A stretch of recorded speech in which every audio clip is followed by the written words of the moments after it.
محفل میلاد النبی صلی اللہ علیہ وسلم کی حقیقت کیا ہے، ضرورت کیا ہے اور تقاضے کیا ہیں، اس حوالے سے کچھ گزارشات عنوان گفتگو رہیں گی۔ دعا ہے اللہ تبارک و تعالی اپنی ناراضگی والے جملے سے محفوظ فرمائے، اپنی رضا والی بات کرنے کی توفیق عطا فرمائے۔ عزیز بھائیو، قرآن مجید فرقان حمید نے ارشاد فرمایا قل بفضل اللہ، اے محبوب آپ فرما دیں جب اللہ کا فضل ملے، وَبِرَحْمَتِهِ اور اس کی رحمت ملے، فَبِذَلِكَ فَلْيَفْرَحُوا تو انہیں چاہیے کہ خوشی کا اظہار کریں۔ سورہ یونس کی آیت نمبر 58 ہے۔ جب اللہ کا فضل اور اس کی رحمت ملے تو خوشی کا اظہار کرو، خوشی کا۔ اسلام مسرتوں کا دین ہے، خوشیوں کا دین ہے۔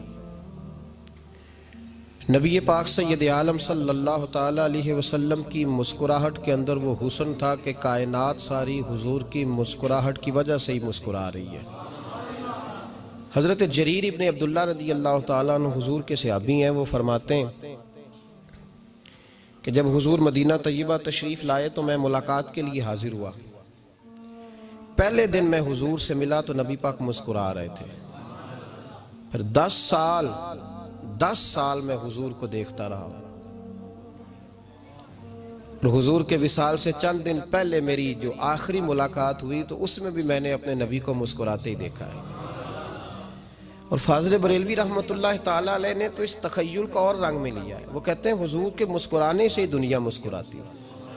فرماتے ہیں جس کی تسکی سے روتے ہوئے ہنس پڑے۔ جب حضور ہلکا سا مسکراتے تھے تو رونے والوں کے دل بھی ٹھنڈے ہو جایا کرتے، غمزدہ لوگ مسکراتے تھے۔ حضور کی خوشیاں تقسیم کرتی تھی۔ نبی پاک صلی اللہ علیہ وسلم کا مسکرانا امت کے دلوں کو ٹھنڈا کرتا تھا۔ فرمایا جس کی تسکی سے روتے ہوئے ہنس پڑیں اس تبسم کی عادت پہ لاکھوں سلام۔ اور فرمایا یہ نہیں تھا کہ حضور بڑے تکلف سے مسکراتے تھے، حضور کی تو عادت تھی، اس تبسم کی عادت پہ لاکھوں سلام، مسکراتے رہنا، خوشی کا اظہار۔ اسلام بہت ساری چیزوں کا انسان کو پابند کرتا ہے، حدود و قیود میں رہنے کا حکم دیتا ہے۔ صحابہ کرام علیہم رضوان کے ہاں شادی کے موقع پر بارات لے کر کے جانے کا کوئی رواج نہیں تھا۔ حضرت عبد الرحمن ابن عوف رضی اللہ تعالیٰ عنہ جیسے مالدار لوگ بھی شادی کرتے ہیں تو نبی پاک کے بغیر بھی بارات چلی جاتی ہے۔ کوئی کانسیپٹ نہیں اس طرح کا کہ ڈھیروں بارات لے کے جائی جائے۔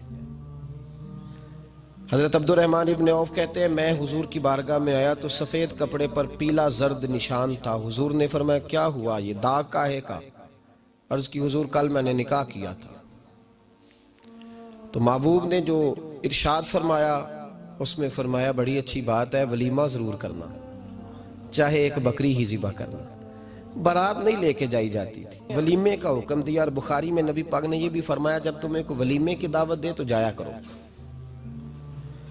اچھا، اب شادی کے موقع پر جو بارات لے کے جائی جاتی ہے تو اگرچہ حضور کی سنت نہیں، لیکن اسے ہم حرام نہیں کہتے، اسے ہم ناجائز نہیں کہتے۔ ہم نہیں کہتے کہ یہ تو نے غلط کیا، اگرچہ لے جانا حضور سے ثابت اس مروجہ انداز میں ثابت نہیں، اس طرح ہمارے ہاں جاتے ہیں، لیکن ہم پھر بھی اسے ناجائز۔ کسی صحابی نے اپنے بچے کی شادی پر اپنے گھر میں لائٹنگ نہیں کرائی، لیکن آپ کو دنیا کا کوئی عالم یہ فتویٰ نہیں دے سکتا کہ لائٹنگ کرانا حرام ہے۔ آپ شادی کے موقع پہ ساری گلی سجا لو، آپ ساری چھتوں پہ لائٹنگ کرا لو، کوئی آدمی یہ آپ کو فتویٰ نہیں دے سکتا کہ شادی کے موقع پر لائٹنگ کرانا جائز نہیں۔ کبھی سنا ہے آپ نے کسی سے؟ بولیے یہ جائز ہے، جائز پیسے ہیں تو ٹھیک۔ بلکہ میں اس سے آگے بڑھتا ہوں، اس سے تھوڑا اور آگے جاتا ہوں۔ حضرت عائشہ صدیقہ رضی اللہ تعالیٰ عنہ فرماتی ہیں میرا جو کمرہ تھا نا جس میں میں حضور کے ساتھ رہتی تھی اور ایک لمبا زندگی کا عرصہ گزارا، اس میں 3 آدمی سو سکتے تھے، چوتھے کے لیے جگہ ہی نہیں تھی، اور کچا تھا۔ کھجور کے تنے کھڑے کر کے اس پر کھجور کے پتوں کی چھت ڈالی گئی تھی۔ میں جب ہاتھ اٹھاتی تھی تو میرا ہاتھ اپنی چھت کو چھو جاتا تھا۔ یہ ہے سنت نبی پاک کی۔ یہ حضور کا طریقہ ہے. بتائیے پکے گھر میں لینٹر والے گھر میں رہنا جائز کہ ناجائز؟ کیوں جی؟ حضور تو کچے مکان میں رہتے تھے، آپ نے کیسے پکا بنا لیا؟ اللہ کی محبوب علی دین کو اس کی اصل بات میں سمجھیں. آپ ایسا نہ کریں جس میں انتشار اور امت تقسیم ہو. اس کا اصل مزاج دیکھیں. مہندی کے موقع پہ اگر کوئی آدمی 6 دیگیں دال چاول کی پکاتا ہے تو منع نہیں، جائز پیسوں سے پکائے. انہیں لائٹنگ لگوائی، کوئی منع نہیں. سارے محلے کو کھانا کھلایا، کوئی منع نہیں. بلکہ نبی پاک نے فرمایا بہترین مسلمان ہی وہ ہے جو سلام پہلے لے اور روٹی زیادہ کھلائے، تو بہترین مسلمان ہے. ناجائز کیا ہے؟ ناجائز ہے شادی کے موقع پر بینڈ باجا بجانا، اس میں رقص کرنا، اس میں بھنگڑے ڈالنا، عورتوں مردوں کا اختلاط ہونا، عورتوں کی مووی بنانا، یہ چیزیں ناجائز ہیں. تو جو ناجائز ہے اس پہ پابندی لگائی جائے گی. جو جائز ہے اس کے بارے میں یہ کہا جائے گا کہ بھائی احتیاط کی جائے، سنت کی طرف دیکھا جائے تو بہتر یہی ہے. لیکن اگر کوئی کسی آدمی کے پاس جائز پیسے ہوں، وہ 100 کنال کے گھر میں رہے، اگرچہ سنت یہ نہیں، پر یہ تو کوئی فتویٰ نہیں نہ دے سکتا کہ حرام ہے تیرا 100 کنال کے گھر میں رہنا. کہ ہے فتویٰ کہیں آپ نے سنا؟ تو ہمارے ہاں تکلیف کا معاملہ یہ ہے. دیکھیں میرے بھائی، کسی بھی صحابی نے، بڑے درد کے ساتھ بات کر رہا ہوں اور یہ میرا درد ہے، میں درد سے اپنے دل کو، اپنے ایمان کو حاضر ناظر کہہ کے بات کر رہا ہوں. امت بٹ جاتی ہے ہر موقع پہ یار، ہر جگہ ہی تقسیم ہو رہی ہے امت مسلمہ. ہر روز کچھ نہ کچھ فتوے ایسے مل جاتے ہیں جس میں دراڑیں پڑتی ہیں. کسی صحابی نے کسی مسجد کے اندر اشتہار چھپوا کے، اعلان کرا کے درس قرآن کرایا ہے کبھی؟ سیرت النبی کا جلسہ، ختم بخاری، مدرسے کا دستار فضیلت کا جلسہ، آپ نے اشتہار پڑھے ہیں نا یہ سارے مکاتب فکر کے؟ ہوتے ہیں کہ نہیں ہوتے؟ کسی صحابی نے اس طرح، وہ تو روز درس قرآن دیتے تھے، لیکن اس طرح اشتہار چھپوا کے، پوسٹر لگا کے، اور مصر سے کسی صحابی کو اسپیشل بلوا کے یا یمن سے بلوا کے مسجد کے اندر کبھی درس قرآن کے اجتماعات کرائے، سیرت النبی کے جلسے، ختم بخاری کے؟ او بھائی یہ ساری چیزیں حضور کے صحابہ کی سنت سے مروجہ انداز میں ثابت نہیں. مجھے بتا میرے بھائی، میں درد کے ساتھ تجھ سے سوال کرتا ہوں کہ سیرت النبی کے جلسے میں تو پشاور سے مولانا بلائے، پنڈی سے بلائے، تو گجرات اور کراچی سے لوگوں کو بلا کر کے اگر سیرت کا جلسہ کرائے، اور تو اس میں ایک آدمی کو کراچی سے بلوایا جا رہا ہے تو تو نے اس کو 20,000 کی ٹکٹ بھی دی، اور اشتہار پہ بھی جلسے پہ خرچ ہوا، پھر لنگر بھی پکا، کھانا بھی تو نے کھلایا، نہ تجھے کوئی بیوہ یاد آئی، نہ تجھے کوئی مسکین یاد آیا، نہ تجھے کوئی غریب یاد آیا. حالانکہ کہنا چاہیے تھا نا یہ جو ₹1,00,000 لگ رہا ہے کسی بیوہ کی خدمت کر دینی چاہیے، یتیم کو دے دینا چاہیے. درد کے ساتھ بات کر. سوال میرا یہ ہے کہ وہی کام جو سیرت کے جلسے میں ہوتے ہیں، پہلے تلاوت ہوتی ہے، پھر نعت ہوتی ہے، پھر کسی عالم کا بیان ہوتا ہے، وہی کام صرف نام بدل کے کیا جائے، عید میلاد النبی نام رکھا جائے صلی اللہ علیہ وسلم. یہ میں آپ کے ذہنوں پہ دستک دے رہا ہوں، تقریر نہیں کر رہا، صرف دستک دے رہا. او بھائی دیکھو، ایک آدمی وہی کام نام بدل کے کرے تو جائز ہے، اور اگر اس میں نبی پاک کے میلاد کا نام رکھ لیا جائے یا نعت کا نام رکھ لیا جائے تو پھر مجھے اجازت دے میں تجھ سے سوال کروں کہ صرف تجھے حضور کی تعریف پوری لگتی ہے؟ پھر مجھے اجازت دے کہ میں تجھ سے پوچھوں کہ صرف تجھے نعت اچھی نہیں لگتی؟ پھر مجھے اجازت دے کہ میں تجھ سے پوچھوں کہ تجھے صرف رسول اللہ کے قصیدے اچھے نہیں لگتے؟ دے مجھے اجازت کہ میں تجھ سے سوال کروں کہ جہاں ذکر رسول کی بات آئے وہاں تو پریشان کیوں ہوتا ہے؟ تجھے پتہ ہی نہیں یہ تو وہ ذکر ہے کہ رب فرماتا ہے تم بیان کرو نہ کرو وَرَفَعْنَا لَكَ ذِكْرَكَ، محبوب میں نے خود تیرے چرچے ساری دنیا میں بلند فرما دیے.